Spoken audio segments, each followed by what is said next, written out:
जांच की प्रक्रिया तो शुरुआत में ही मैंने आपको कहा था संदीप जी कि अगर आप वाकई जांच चाहते हैं तो किसी भी एक बाहर के प्रदेश के किसी भी अधिकारी को आईएएस के आईपीएस को अगर आप लगा देते तो 3 घंटे में पूरी रिपोर्ट आ जाती, जिसके लिए कोई इतने बड़े अमले और जमले की भी आवश्यकता नहीं थी। आपने एक लंबी फेहरिस्त भी बताई है जो बिल्कुल सही है, जहां जहां गलतियां हुई हैं। और मैं ये नहीं कह रहा हूं कि सरकार के विलिंग ये जानकारी से ये हुआ है, ये मैं नहीं कह रहा हूं, लेकिन मैं ये कह रहा हूं कि जिस तरह से इस कॉन्ट्रैक्ट को दिया गया, जिस तरह से कंप्लीशन सर्टिफिकेट दिया गया, जिस तरह से इसकी ओपनिंग की गई और जिस ये जो लापरवाही है, तो दो चीजें हैं इसमें।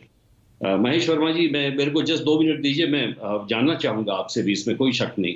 मेरा ये कहना है कि अगर म्यूनिसिपैलिटी जो कि इसके इंचार्ज है और म्यूनिसिपैलिटी के जानकारी के बिना ही ये पुल खुल गया तो ये सबसे हास्यास्पद बात है।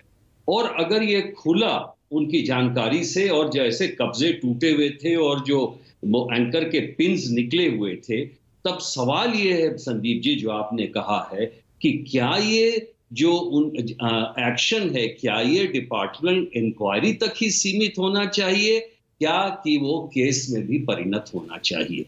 वेदर 304A में वो भी आते हैं या सिर्फ डिपार्टमेंट इंक्वायरी? क्योंकि ये मुझे मालूम है कि ऐसे हादसाओं में अधिकारी बच जाते हैं, शीर्ष अधिकारी जरूर बच जाते हैं, और कुछ लोअर अधिकारी से खिलाफ सस्पेंशन होता है और साथ ही एक वो इंक्रीमेंट उनका घटा दिया जाता है। नहीं, मुझे एक साधारण सी चीज बताइए यशोवर्धन साहब, जब जयसुख पटेल, अब वो जेल में है, सरेंडर किया, आरोपी बनाया गया, जयसुख पटेल ने किसके साथ ठेका किया था? मोरबी महानगर पालिका।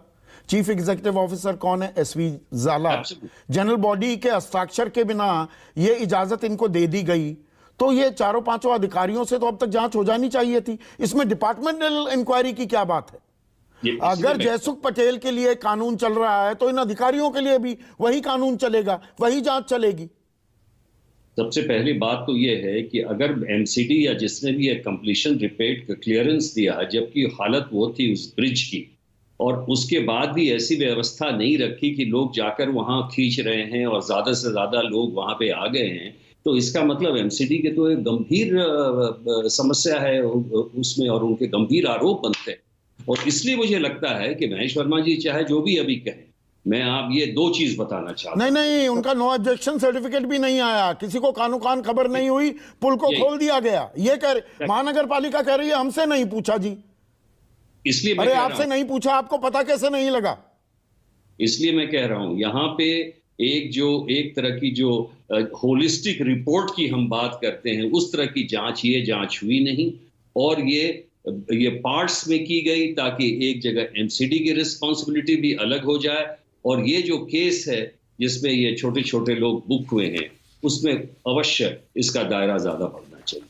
नहीं, इसमें आपने पहले भी जब हमने कार्यक्रम किया, आपने एसआईटी के गठन पर भी जो जिन अफसरों को चुना गया, आपने सवाल उठाए थे यशोवर्धन आज़ाद की, ये तो यहीं राज्य के ही आईएएस राजकुमार बेनीवाल, आईपीएस सुभाष त्रिवेदी, और राज्य सड़क भवन विभाग के सेक्रेटरी, स्ट्रक्चरल इंजीनियर बाहर से होते तो ज़्यादा बेहतर होता, पर ये बड़ी डैमेनिंग रिपोर्ट है, गंभीर सवाल उठा रही है। और संदीप जी, तो एसआईटी की निष्पक्षता पर जो हमने या आपने जो सवाल उठाए थे, एसआईटी ने सीधे सीधे इंगित किया है कि कहां कहां गलतियां हुई हैं।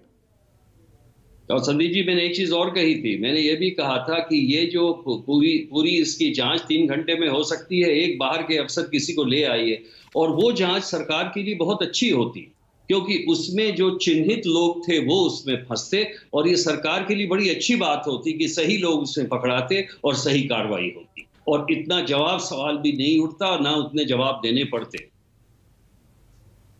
निशांत, आप बीच